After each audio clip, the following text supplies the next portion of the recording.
Hey guys, what's up? What's going on? I hope you're having an awesome day today. If you are coming back as a returning subscriber, or you're coming here from my Instagram or any of my other social medias, it's so awesome to have you here. Thank you for your love and your support. I appreciate that so much.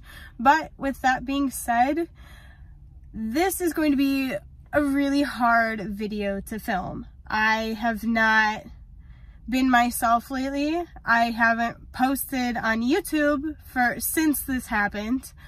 It was a very traumatic experience for me, but I'm alive to tell the tale, and God has me on this earth for some reason to continue doing what I'm doing. So here I am. You can't kill me that easily. So with that being said, I love you guys to pieces. Let's get into this. I'm not making this a long video. Okay, ready, set, let's go. Throughout this story, I will be inserting different pictures and videos. So if you see it on the screen, and that's what I'm talking about. So hopefully it all makes sense. Sorry, I'm still trying to figure out this whole editing and YouTube thing, so please bear with me. This truck, we've been through hell and back, man, already, and I haven't even had it that long, but let's start talking about it. This is the backstory of the whole situation of like what happened. So this truck was driven all the way from Great Falls, Montana, down to Gillette, Wyoming, and we were trying to test the truck, make sure it wasn't going to break on my ride home. So I drove it around in Gillette for a week. We had a loaded down gooseneck on it just to see how it would pull. And, you know, if anything were to break, I would want it to happen while I was, you know, had a place to stay in Gillette. And I know you're probably sitting here like, Becca, shut up. Like, this is not important. Well, I'll get there, okay? Fast forward to when I'm driving home. I'm 8 hours into my drive home in Sioux Falls, South Dakota. And this was the most traumatic experience that I have been through by myself. I drove from Gillette to Ohio by myself, and my front driver's side wheel fell off when I was doing 80 miles an hour. Whoa, Becca, you're going fast. No, that was the speed limit because there's nothing around in South Dakota. Sorry about that. My phone fell, but we're back in action. So once my wheel falls off, I was able to get myself off the road. Thank God I have the training that I do. You know, when I started driving race car, they always told me if something happens with the wheel, you pull as hard as you can the opposite way of whatever wheel it is. And thank God I had that in me, because I truly believe I would not be alive if I did not have that knowledge in place, because I was able to get that truck off the road. Thank God that tire didn't hit a single soul. It stopped right dead in the median. And the worst part about it was I got a service StabiliTrak message, and then within 30 seconds of which I was already trying to pull over, my wheel fell off. It was that quick. There wasn't warning. There wasn't a bunch of shake or anything like that. It was crazy. It wasn't acting abnormally. You know, once that service StabiliTrak came on, it was shaking violently as I was getting over. So at that point, you know, I'm still, like, I was slowing down from the speeds I was at, but I'm still going quick. You know, this was a matter of seconds that this all transpired. So once I get the truck in the ditch, I mean, I'm shaking telling about it right now, let alone when it happened. I mean, when it happened, I couldn't get out of my truck quick enough, it seemed like. The truck was still running. It was, you know, the AC was still blasting, and I got out of the truck screaming bloody murder. I thank God to the people who stopped. I wish I would have gotten your names, but this was truly the biggest blessing for those people, because I fell face first into those weeds, and the only thing that happened to me, I got a cut on my foot from falling. That is the only thing that happened to me this entire time. And truly, it made me realize how blessed I was, and it put a whole different perspective into my life, because I realized little shit doesn't matter. And when my life flashed before my eyes, I was thinking of my dog, my friends, you know, my coworkers, and my family, most importantly, my parents. You know, that is what I thought of, and it really put in perspective not to sweat the small shit. So if you learn anything from this, please learn that, please. But anyway, so I get out, you know, someone got the tire out of the median of the road, brought it over to me, and then I calmed myself down after shaking, you know. I mean, I was shaking for like good 2 hours, but I was calm enough to where I could communicate.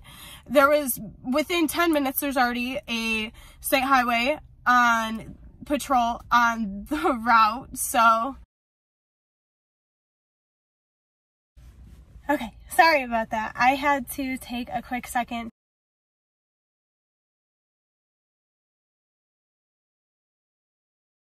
It's dark outside, so back to what I was saying.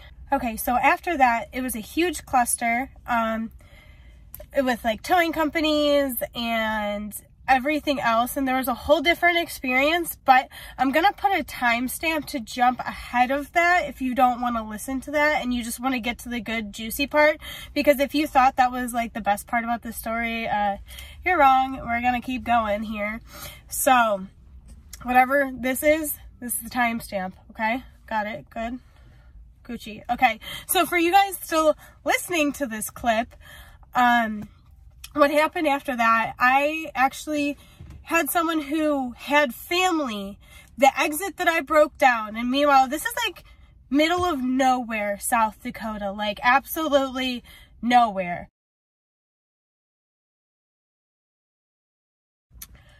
So this family was so incredibly kind to me, and truly this accident taught me that like there's still really good people in this world, because they took me in at the dime of a hat, and I actually was with them, what did I see, Saturday, Sunday, Monday, Tuesday, Wednesday, and I finally drove home on Thursday. So, I mean, they let me stay, they fed me, it was seriously so heartwarming.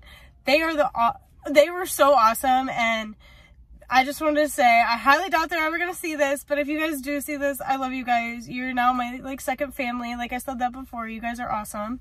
But anyway, to continue on with that, they actually had a pig farm, so this gave me a whole new experience of working on a pig farm. I mean, I've been to cattle farms, you know, I've been to a couple of different types of farms, but I've never been to a pig farm, and it was actually Insemination Day, so that was a really cool experience. I also got to hold a brand new baby pig the day after this accident, and that was just like absolutely heartwarming, which you can actually go back and see the post on Instagram, which maybe if I'm nice when I'm editing, I'll put it right here. But it was seriously the sweetest thing to be so welcomed by these people that I had no idea who they were, and they didn't know me, but you know, they took care of me for that long. You know, they drove me back and forth when my truck was getting fixed. Thank you guys, you're awesome.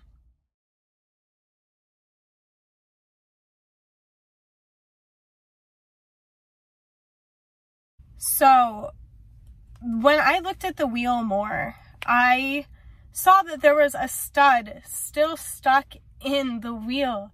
Like, absolutely, I know what that means. I'm not going to say what it is. You guys can say whatever you think it is, but I know what that means. And that means that someone didn't do their job properly. So this is where the entire story takes a really, I'm glad that I got to see so many good people throughout that really, really hard experience, but what follows after, it just showed the complete contrast of how horrible people can be. And I'm not going to name names. I am not going to say what company.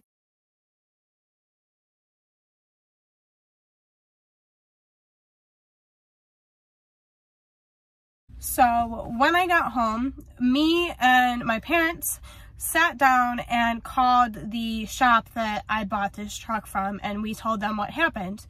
You know, it was very apparent this wasn't our fault. They changed their story 3 times. The first time, he said, it wasn't his fault. Nowhere near on us. You know, he said he put him on, wasn't his fault. Second story, his technician put it on, wasn't his fault. And then the third time, He didn't put the wheels on. he said another company from out in that area put the tires on. Meanwhile, I have this invoice, and I would love to see someone take 4 tires, put them on rims, and then mount them and torque them to a vehicle. And this time, he actually, which, let's just call him Ryan so I can stop saying him.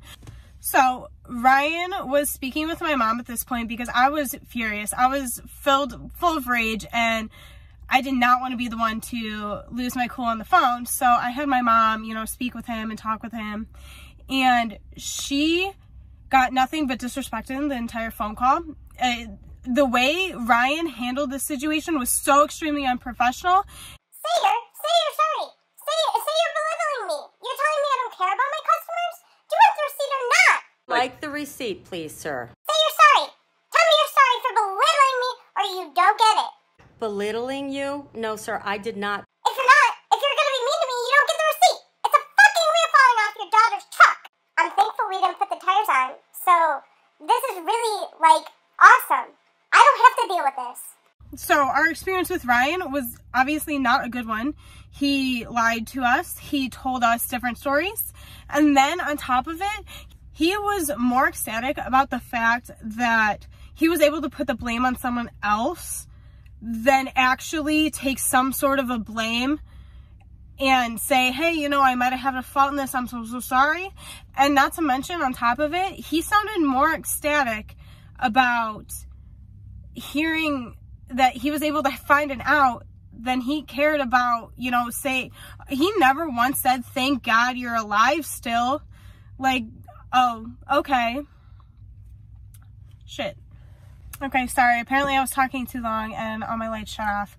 But anyway, some of these clips into this explains it a little bit better than I am right now, because I'm truly not trying to dwell on the fact that he was so horrible and so rude and inconsiderate, because that's truly what he was.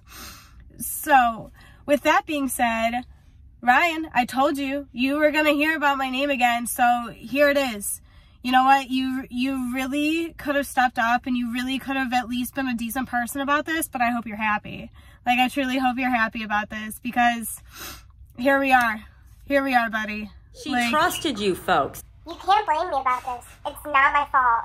I also had him lie to me about him sending my title in the mail, because he didn't give me a title because he didn't have it from the auction house when I drove it home. My first mistake. I really should have gotten that title when I was there, or at least, you know, proof of it. So I got the truck in, let's see, I believe the first week of August or the last week of July, and I didn't get my truck plated until mid-October, because they never had the title in their possession. Since they didn't, the auction house lost it too. So there was a hot minute there where I was driving a truck without a claimed title, which I understand that's a process that happens, but at the same time, if you're going to sell a vehicle, it's probably a really good idea to have that title, you know, like in hand, here you go, ready to go before you sell the vehicle. I hope that everyone takes something away from this along the lines of, you will always be able to overcome anything that you come through. I didn't think I was going to make it through that. I mean, my life flashed before my eyes, and I know there's people out there who've had worse accidents, but this was my personal experience, and this was enough for me to never trust someone else to touch my vehicles, which I didn't before, but he seemed like a trustworthy guy. That's the part that killed me. He seemed so nice. He was awesome. He was friendly when, yeah, actually, I never even met the guy. I met his father, but I never even met him, so I can't even say in person. And it was just extremely rude and unprofessional how that gentleman treated me, and my mother for that matter. And I wish him nothing but the best. So with that whole story out there, I'm not trying to make this video to bash anyone's name. I'm not trying to make this video to make an excuse of why I was absent for so long. I just wanted to say this in a video to tell you why I've been so absent and so withheld from social media, because honestly, I'm the one who puts my life out there, so I should have talked about this sooner, but it's something that's really hard for me to talk about. So I am so glad if you stuck around this long in the video. It would mean the world to me if you're not already subscribed to subscribe and, you know, like and everything like that. I do respond back to as many comments and messages as I can. You know, I do work a full-time job, so it's really Actually, I work too, so it's really hard for me to get back to everybody, but I promise I love you guys to pieces, and I will always read every single one of your messages because they mean the world to me. With that being said, I cannot make this video any longer than it is. I love you guys. To the moon and back. You got this. Here's to new 2020. We're gonna have a blast of a ride, and I cannot wait to take you on it. Love you guys. I hope you have an awesome day, awesome end of the year, and an awesome future year.